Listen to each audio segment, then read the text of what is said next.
Hi hello மக்களே, இன்றைக்கி வந்து பார்த்திங்க அப்படின்னா கோலா மீன் எப்படி கட் பண்ணுறது அப்படின்னு சொல்லிட்டு சின்ன விலாக் பார்த்துடலாம். உங்களுக்கு வந்து மாமா இப்போ வந்து கட் பண்ணி காமிச்சிட்ருக்காங்க. கோலா மீன் வாங்கினீங்க இல்லை மற்ற எந்த மீன் வாங்கினாலும் சரி, ஃபஸ்ட்டு அது மேலே இருக்க குட்டி குட்டி செதில் பெறால்னு சொல்லுவாங்க, அதை வந்து இந்த சின்ன நைஃப் மாதிரி வச்சு க்ளீன் பண்ணி எடுத்துக்கோங்க. எடுத்து முடிச்சுட்டு அப்புறம் பார்த்திங்கன்னா அதுமாரி குட்டியாக சைடில் வந்து அவங்களோட துடுப்பு இருக்கும், 2 சைடுமே துடுப்பு இருக்கும். அது வந்து சின்னதாக ஒரு சிசர் வச்சோ இல்லை வந்து கத்தி வச்சோ கூட உங்களுக்கு கம்ஃபர்டபுளுக்கு ஏற்ற மாதிரி கட் பண்ணிவிடுங்க. கட் பண்ணிவிட்டு அப்படி பார்த்திங்கன்னா பின்னாடி வந்து பாருங்கள், அது மாதிரி சின்னதாக ஒரு வால் இருக்கும், அந்த இடத்துலையும் வந்து சிசர் வச்சு நல்லா க்ளீனாக வந்து கட் பண்ணிவிடுங்க.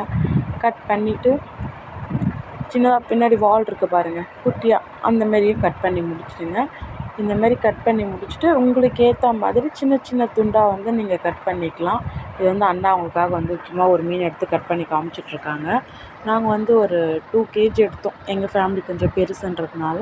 அது வந்து எங்கள் அண்ணனும் எங்கள் மாமாவும் சேர்ந்து கட் பண்ணிகிட்ருக்காங்க.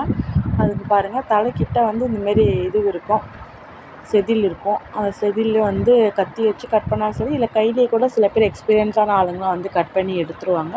கட் பண்ணிட்டிங்கன்னா அவ்வளோதான், முடிஞ்சிருச்சு. அதுக்கேற்ற மாதிரி நம்மளுக்கு குழம்புக்கோ இல்லை வறுவலுக்கோ எப்படி வேணுமோ அந்தமாதிரி குட்டி குட்டி பீஸாவோ இல்லை பெரிய பெரிய பீஸாவோ கூட உங்களுக்கு கம்ஃபர்டபுளுக்கு ஏற்ற மாதிரி நீங்கள் கட் பண்ணிக்கங்க.